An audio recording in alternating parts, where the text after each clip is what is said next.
Welcome to Threads of Enlightenment.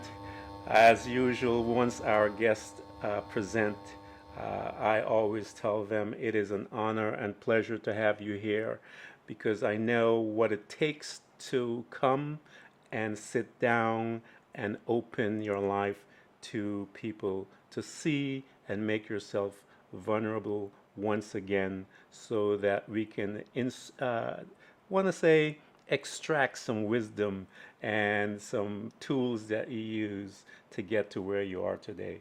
Leslie, I want to thank you for coming to Threads of Enlightenment. Tell the people all of the wonderful things that you have created because I know and believe that we are all creators. Go ahead and tell them all. Well, Ken, first of all, thank you so much. And I just love the message that you're putting out there into the world because I also believe, that we can become enlightened, not just in our own self, but we can share our enlightenment with others, which encourages them to become enlightened. Yes. But you asked about what I've created. Well, recently I've written now 6 books because I just recently released Zombie Siege, and I know that sounds totally crazy. But my first book was You Can't Eat Love, and it's really it's about how learning to love yourself can help you change your relationship with food. And it's not a diet book. It's really the discoveries that I made on a journey to learning to love myself. And that discovery actually led to a whole lot of other things because I don't know about you, but what I realized is as a consequence of, how I grew up, my life and the choices and opportunities I had, I didn't know how to love myself. And it wasn't until I learned that things really started to change in my heart, soul, and spirit, and even my mind started opening up to opportunity. Now, in the midst of all of that, I'm a wife, I'm a mother, I've got 3 amazing boys, they've got 3 amazing wives, and I have a dog and, 4 or 5 grand dogs. So,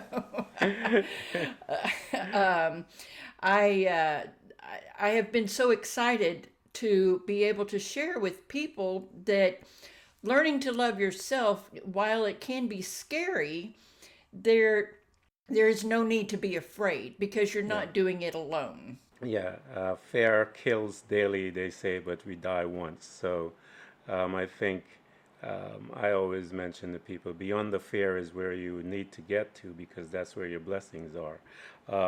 Leslie, I want you to talk about your upbringing because I believe that we are programmed with imperfect people. They're coming from trauma. Every single person on this planet has been traumatized to some degree. And based on that, it formulates how you look at the world, how you deal with people, how you deal with yourself, first of all. And based from that perspective that you're coming from, you then teach your children, bring your family up within that frame. Talk to me a little about your family upbringing and some of the insights there. Well, first of all, I'm the oldest of 6 children, and the youngest one is 8 years younger than I am. So that's a pretty packed family right there. My mother grew up in a family where her parents really were not emotionally available, and because she grew up in a home of privilege, they were also a lot of times not physically available. Yeah. They were left, to the maids and things like that. So in raising her own family, while she could be a kind and caring person, she really was not emotionally available to us.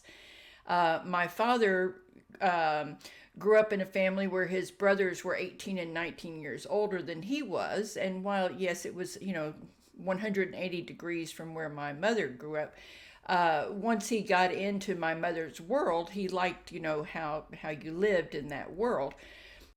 So he became emotionally unavailable also. And then you throw in the fact that we moved to Venezuela when I was about 6 years old, and we lived down there for about 5 or 6 years, for about 5 years.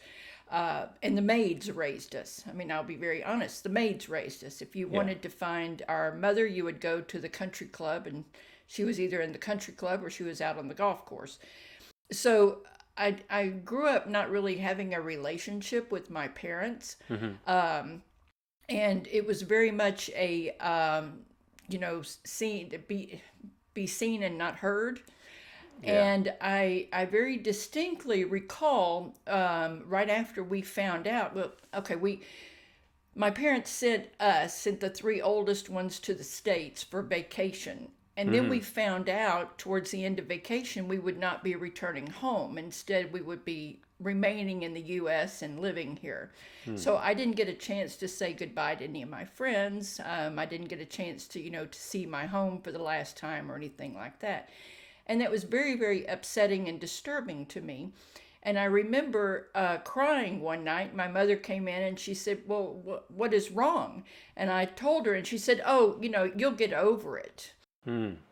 Wow. And that truly is one of my first big memories of how dismissed my feelings and emotions were in my family.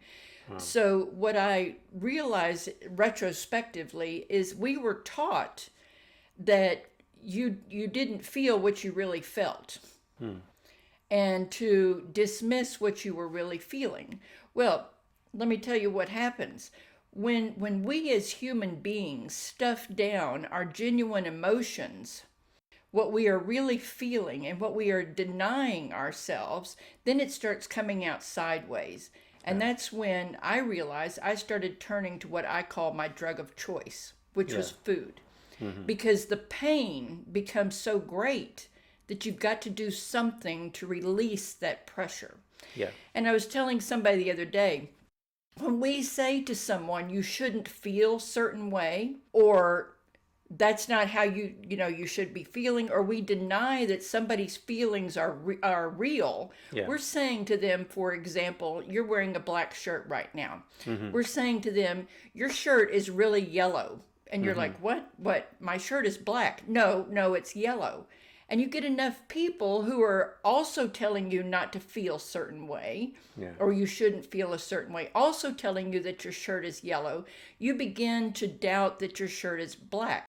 So Yeah. then you go into a crowd of people who are acknowledging, and they say, oh, I really like your black shirt. And you're like, wait, what? It's yellow. It's not black. Mm-hmm. So that sets up that cognitive dissonance inside of us. And there's a lot of tension. Yeah. Yeah.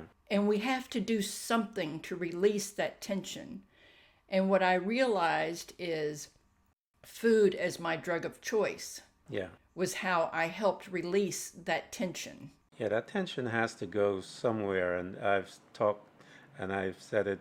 It'll manifest in either diseases that we have in our bodies, or behaviors that we have as individuals, and whatever habit, whatever that tool that we utilize to deal with it, we're going to have to deal with it. And so, it is true. And I know eating and food is one of those. So here you are, you've been actually taken away from your friends, some form of security there within that and familiarity with the kids and your friends, brought into the state. How did it internally made you feel as an individual? I know you mentioned briefly a little, but how did you feel when that happened? Because I know something when the reason I'm asking is because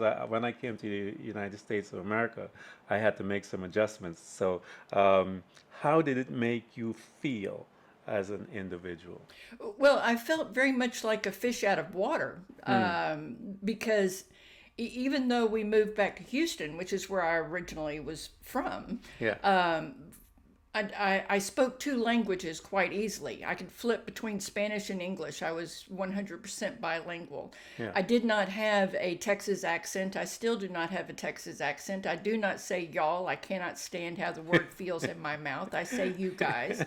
Um, and my experience was so much bigger Yeah. than most other people. Plus, during that time, which was in the 60s, the late, almost 70s when we moved back, I had missed the entire civil rights movement. I had missed, the Vietnam War. So, but I had been aware of people who lacked. Yeah. I had seen, children who had no shoes, no clothes, and whose stomachs were distended as a consequence of malnourishment. I had been exposed to far more things than, the people here in my immediate environment in the States had been exposed to. I was accepting of people regardless of where they came from, Yeah. Yeah. which was totally unlike what I was experiencing, here in Yeah. the U.S. So I felt very much, you talk about square pegs, round holes. I didn't fit, and I really struggled to fit.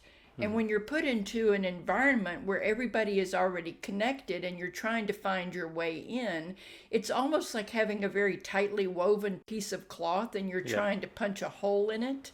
It's extremely difficult to punch a hole in there. So that, and then on top of that, trying to express how I really felt and being heard Heard. Yeah. was causing, more problems. Yeah. And then you compound all of this stuff with the fact that my education down there had a lot of holes in it. So while I was advanced in some areas, I was way behind in other areas. And in spite of my being, quite intelligent, those things start catching up to you. Yeah. And so being, the child of an engineer and a mother who had graduated from Rice, both my parents graduated from Rice University, my inability, my lack of skill was not acceptable. Yeah. So I was told I was stupid. Yeah. And I grew up, believing those Yeah. things. So while my parents did the best job that they could, and that's part of my journey is understanding and recognizing my parents did the best job they could with the skills that they had as a Yeah. consequence of how they were raised. Yep. So I forgive them Yeah.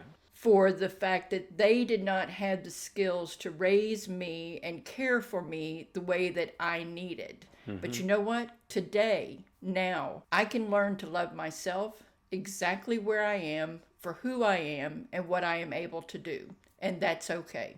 Yeah. That is, and I'm getting to there. I wanted you to stop here for a little while because I wanted you to get into some of those feelings that you deal with because it does shape how you behave and how you think. And when I came to America, coming into I was in my second year in college. I was 12 years old. I was put in junior high school. And I remember being in high school. I remember going to a doctor. We had a doctor's appointment, and the doctor asked me, "Do I smoke grass?" And I came out and I told my mother. I said, "We need to change doctor. This guy is asking me if I smoke grass." And I'm thinking grass, green grass. I don't know anything about, weed or anything. And I told her, I said, "This doctor's out of his mind. I don't want to ever go back to this guy." I was that naive because of the culture that I came from. And when I came to the United States, it was an absolute culture shock, the way they behaved to the teachers, the way they spoke back. I mean, all of it was just an incredible amount of adjustment that I had to make. And I know some of the things that they made fun of me with. I still had my West Indian dialect and all kinds of stuff. And so that's why I wanted you to stop there for a little while and visit. So now here you are, you're moving. And let's say college. How did you take some of these programmings that you receive as a young girl into your young adult life? Well, I didn't like who I was I mean, this is how brilliant I was. Okay, this is how brilliant I was. I didn't really like who I was, so I decided that I was going to, quote unquote, reinvent myself. Now, what that meant, I have no idea, but I very distinctly recall deciding I was going to reinvent myself. Well, the How problem old with were you, making Leslie, I was when you made that? 17, 18. I Okay. had just turned 18 when I went to college. Uh-huh. And well, and also the rug had been pulled out from under my feet again because the my parents moved to Alaska. They moved from Katy. I lived in Katy, which is 30 miles west of downtown Houston. And it was the longest I ever lived anywhere, which was 5 years. Because even though we lived about 5 years in Venezuela, we lived first on one side of Venezuela and then moved to the other side of Venezuela. So it was two places. Yeah. So anyway, we'd lived there for 5 years. I went through all of high school in one school. I had, established some friendships, relationships, and things like this. Well, then my parents up and moved to Alaska. So guess what? That means, I have no place to come home to. Yeah. During Wow. school. Yeah. So, okay, my parents move off, and I'm like, okay, I'm going to reinvent myself. Well, how do you reinvent yourself, really? Because, you're operating only from what you know. Yeah. So all I really did was fall deeper into the dysfunction that I was already in. And I'm struggling, but I have nobody to talk to. And in Yeah. addition to that, I don't trust people enough to really develop deep, deep, deep relationships. Yeah.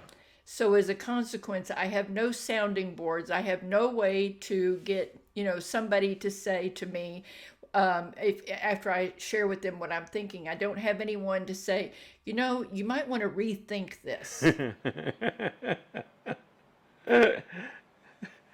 That's funny. So, how when you said you have this distinct memory of reinventing yourself, and do you remember what did you do to say, okay, I've started this reinvention? What did you gravitate to? Well, I'd always been the good girl, follow the rules, the rule follower, and all that kind of stuff. And I think that I wanted to quit being such a rule follower. Yeah. Okay. So while I did not like drinking alcohol, I decided that that was the thing to do. And so I would go to the bars, and drink, and that's just not a good idea. I also always had gone to bed at a certain hour of the night, and I decided, no, I was going to stay up until whenever I wanted to stay up till. So I started doing that, and that also is not a very good idea. I'd also been, one of these people who studied all the time and made really, really good grades, graduated with honors and all this stuff. And I was like, you know what? I'd rather play and goof off than do all of that. Well, that's not a good idea either. So I'm doing all these things that are 180 degrees from who I really am. Yeah. And it did not feel good because it was not who I was. Yeah. Yeah. It So didn't line up with me. So you started to reinvent yourself because It was an epic failure. and as you said, you're going in a different direction, and you realize that it wasn't you. Once you began to realize this, did you take any steps to self-correct, or did you just kept going? Because most of us, I remember when I had those, and then I just kept going, and then one day I crashed. And so I'm trying to see if you're any different than me, Leslie, if you had a little more sense than me. Or did you just keep going? I didn't have any more sense than you, but what I did do was the first semester was kind of in that direction, and I went home to Alaska for, 30-day break at Christmas time. And I realized that what I had been doing, just because I removed myself from the environment, I realized what I'd been doing didn't feel good. Yeah. So the conversation I had with myself is, let's get back to what does feel good. Let's get back, to having a regular bedtime. Let's get back to, doing some studying. Let's get back to doing these things. So when I returned, I worked my way back into doing that.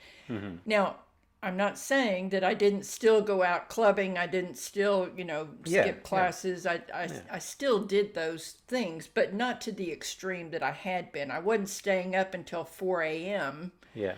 Anymore. I was usually, lights out about 10:30 at night.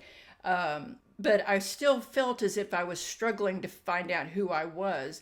And truthfully, looking back during that time, I was sliding into depression.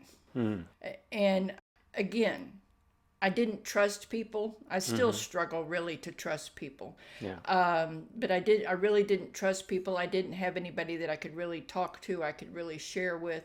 And I say to anyone, if you're struggling with depression, let's figure this out. Let's find someone that you can trust. Because truthfully, the only way out of depression is to start speaking about it and to Mm-hmm. start acknowledging this is what I'm feeling. Mm-hmm. Because when we're stuffing down those feelings, that's when all that other stuff can start raging. Right, yeah. Um, Perfect. You brought me to the spot where I wanted you to be. How did you begin your self-discovery in the sense where you started looking at yourself to then begin to fall in love with who you are? Because I think it is one of the most important journey that anyone on this planet can ever go. Because from that space, I believe we are able to manage anything and everything that comes into our life. So, Leslie, talk to me about when did those lights, those little glimpses began to happen that you began to move towards your journey of self-development? Well, we have to go back about 30, at this point in time, 38 years. Um, 38 years ago, my mother died. 2 weeks later, my first child, her first grandchild, was born. A week later was my birthday. So that sent me down, into a very deep, dark rabbit hole. And remember, I didn't have really any emotional support. My own family was destroyed. So Yeah. I was kind of thrown out there really far into the ocean. And my now ex husband also didn't have the emotional capacity to be able to support me in that extreme grief. Okay, so we fast forward now, let's see, 6, 7 years ago. My oldest son and his wife decided they didn't want to have a relationship with me for whatever reason. They had their first child, which would be my first grandchild. So it sent me flying back Mm. 30 years prior Yeah. because I had never addressed the grief of losing my own mother. Yeah. And as I felt myself crashing, I had just a little tiny glimmer, a tiny, tiny, tiny, tiny glimmer of light. And I said, okay, we can make a choice. We can keep sliding down into this deep, dark place that you're going, or you can become the best version of yourself so that when they decide they want a relationship with you, you are the very best version of yourself and you can welcome them back with no strings attached. Yes. And I said, that means that I want to be, not I must be, not I should be. I want to be the very best I can be physically, mentally, and emotionally. Mm-hmm. And that's where I started. So the easiest place to begin with that really is the physical part. Yeah. So I started looking at, where I was and all of that. But truthfully, the real journey, the real work is when we make a decision that we want to be emotionally healthy. Yeah. Because it is from emotional health that we are able to overcome almost anything. Yeah. And I tell people now, if I would have known how hard the work was going to be, I don't know that I would have gone on the journey. But I Yeah. am so grateful that I did. Yes, I tell people it is honestly, and we would be lying, Leslie, if we told them it would be easy. It is simply the hardest journey you would ever have to go on because It's messy because you have to look at yourself, but it is beautiful because you have to look at yourself. And Well, and so, you have to start rewriting the tapes that are in your head, and you have to yes, start examining, the beliefs that you hold, yes, and you have to start looking at, the hardwiredness of your being. Is this really serving me? Where is it really coming from? yes. Those are the questions you have to ask because, as I mentioned, and I on the onset, we are programmed, and because we are programmed, it is a second nature. It is a behavior that it is so wrapped up into our belief system and all of our emotions and everything. And we usually, I'd say to people, we'll take some of the trauma from our parents and we change it in a way where it's not recognizable, which allows us to behave in our crazy mind because we're like, no, I'm not like my parents or whatever, because we have changed it from how we perceived it from our parents. But when someone is looking into us going, wow, they're nuts, but they're just like their parents, and you and I will fight and tell them no. But it does happen, and you got to dig deep into all of that and tear those things away.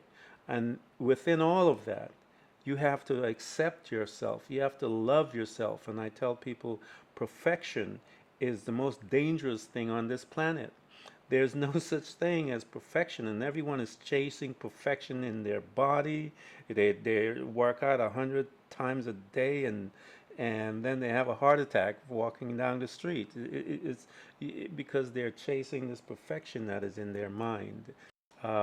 What is really, really good is present. To be present in yourself and learn to accept yourself and allow yourself to forgive yourself.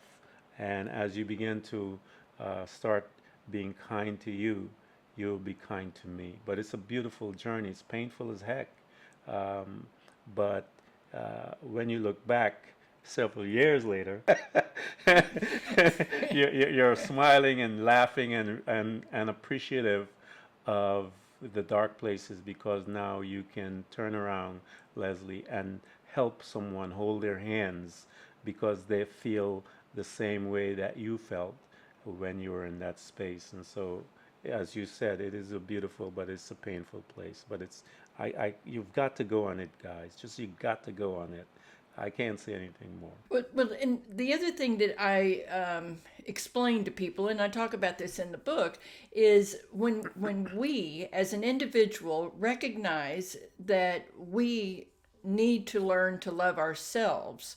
What that means is we start establishing boundaries. Yes. Because truthfully, we teach other people how to treat us, but we also teach us how to treat us. Mm-hmm. So when we speak, not nicely to ourselves and other people observe that, they are thinking it's okay to not speak nicely to us because that's how we are treating ourselves.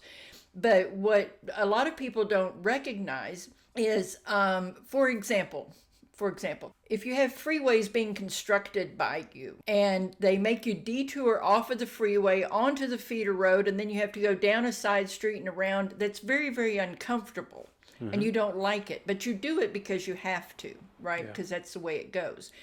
Well, when we start changing ourselves, the people around us are not getting a vote in what we are doing. Yeah. And as a consequence, we are forcing them off of the usual freeway down onto the feeder road, on some side streets, and then back around onto the freeway. And they don't like it. Mm-hmm. So they start pushing back on us. Yeah. And this is where I say, reach out. Reach out because so many times it's easier to retreat back to where you were. Yeah. Despite how strong your reason is to learn to love yourself. It is easier to retreat back because the uncomfortableness of someone pushing against you as you are making the decisions, the choices, changing the path, can be so painful. And oftentimes, if we're not surrounded by at least one person who says, you know what, I believe in you, mm-hmm. You are enough just as you are. Let me listen to you. I'm here for you. I can hear what you're saying. I can only imagine all of those things.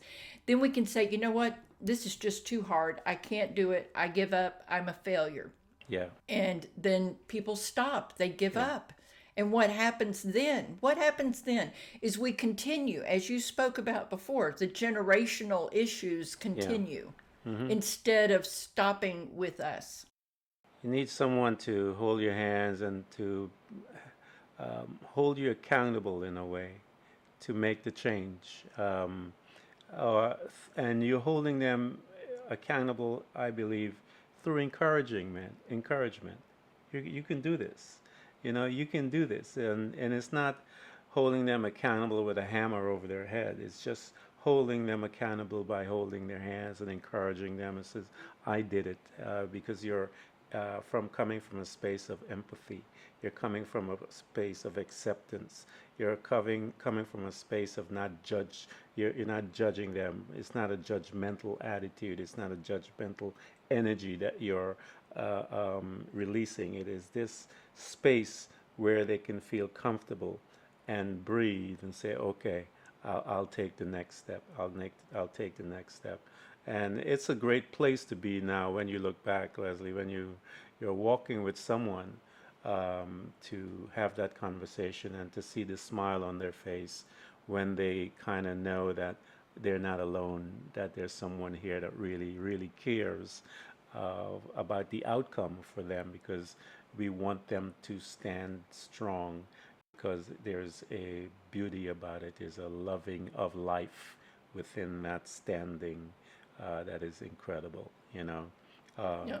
Well, and I ask people, as they are struggling, to do this, and they're sharing with me, okay, well, I went ahead and I ate, a whole bag of chips, or I got into this argument or whatever. I ask them, what is the payoff? Yeah. Because in every interaction that we have, especially with other people, but think about this, even when you have an interaction with yourself, there is a payoff. So I will ask them, what is the payoff? And then they need to really think about, well, what is the payoff? Yeah. Am I, let's say I overeat something. The payoff could be shame. Yeah. And if we are taught that you should be ashamed, we are very comfortable with feeling ashamed. Yeah. If we are taught that you're not any good, we're very comfortable with that. Now, those are not good things, but we are comfortable with them because that's what we know. Yes. So when we start looking at changing our behavior, we need to start changing our payoff. And Yeah. I talk about in You Can't Eat Love, let's celebrate the tiny changes that you make, any tiny win. Celebrate those tiny wins, because what happens is that starts reinforcing those tiny wins. Yeah. And then our brain wants more. And I encourage people to ignore, absolutely, totally, completely ignore any behavior that you do not want to continue. Ignore it. And if you need to, forgive yourself. Yeah. I forgive myself. Of course, I ate that whole bag of chips. Of course, I got angry with that person. Of course, I said that about myself because I was feeling XYZ. And let's start getting real and honest with our emotions. Yeah, forgiving the self is one of the best things you'll learn to do in your life. Leslie, talk to me now. I know you're the tool that you utilize to manage all of these things was eating and food. Talk to me, because once you fall in love with yourself, you want to you look at all aspects of yourself, spirit, soul, and body. And how did you come about with the thought of writing the book? Because you'd mentioned that food was yours. How did that come about? What was the catalyst that said, "Yeah, I need to write that in a book," and put that in the book? What took place? Well, the first 2 or 3 paragraphs of the book I actually wrote 2 years before I ever sat down and wrote the book. So those happen just as they are described, in the paragraphs. But the reason that I went ahead and wrote the book was people kept asking me the same questions, and Uh-huh. I kept telling people the same stories. People would, share that they were struggling or something. I would say, look, when you're driving down the freeway, and I live right off of I-10, which can get, hugely jam packed. Yeah. So, when you're driving down I-10 and, that you get into a traffic jam, do you park your car? Do you get out? Do you walk home?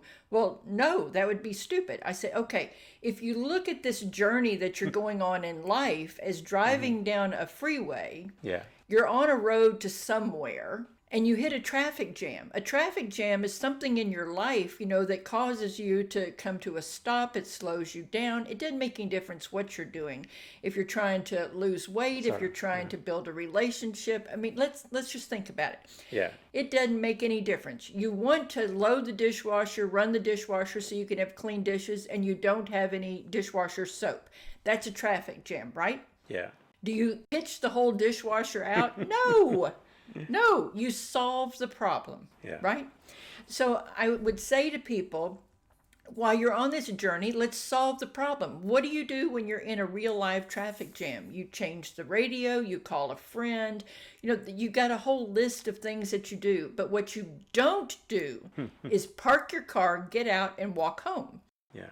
So let's start using the skills that you have already developed and apply them to the other areas of your life. Yeah. And recognize, accept, acknowledge there will be traffic jams in my life. And let's start making plans and let's start practicing, got that? Yeah. For those traffic jams so that when we hit those traffic jams, we are better equipped than we would be if we Yeah. had not practiced. Yes.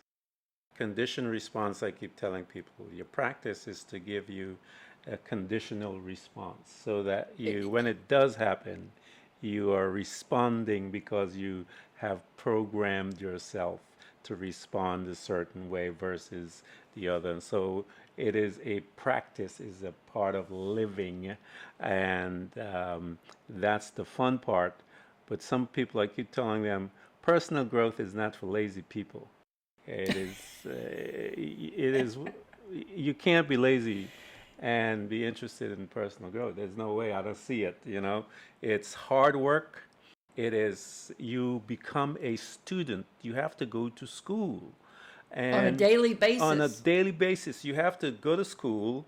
You have to become a guard because you have to, like a soldier, you have to guard your thoughts. And this is every second of the day because people give you beautiful opportunities to react in such a wonderful, wonderful state. And so you have to learn how to program yourself and reprogram your behavior so that when that person gives you this beautiful opportunity to want to give them to express yourself in such a beautiful, colorful language that you respond differently because you're looking at them going, you know what? How you doing? Because they may have had a hard day, and you and I don't know the circumstances by which they have caused them to behave that way. But because you are on a different, I hear these young kids talking about this all the time, leveling up. You're on a different plane that you have the opportunity to respond out of kindness versus your flowery language by which we were so accustomed to utilizing before we started on this journey of self growth. Well, and I talk to people all the time, and I cover this multiple places in the book, that you can only control you. Yeah. Hmm. Regardless of what you think, regardless of how powerful you believe you are, you have zero control over anyone else. You even have zero control over a baby other than where you put them down Yeah. Hmm. because they are in 100% control of when they eat, when they cry, when they do anything else. You have zero control. So for me, it was huge, huge to accept I can only control me. So as you're speaking about, when you encounter someone who is maybe not having a good day or just their character, their accepted behavior, their Yeah. learned behavior, is something that causes, your hackles to raise up. Say to yourself, which is what I do to myself, I cannot control them. I can Yeah. only control me.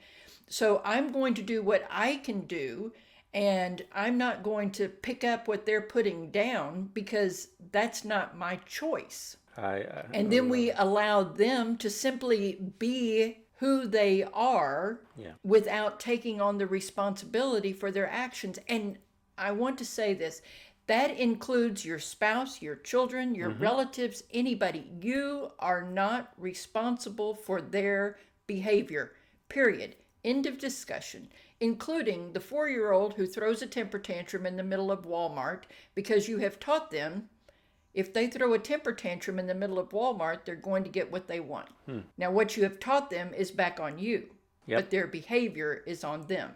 Yeah. Wow. I love this. Guys, I want you to go and get um, get Leslie's book. I mean, Leslie, this is how I tell people about a book. It is a private consultation with the author. It is a time that the author is there exchanging the words, that conversation uninterrupted, where they are able to focus everything that they have once they're reading that book.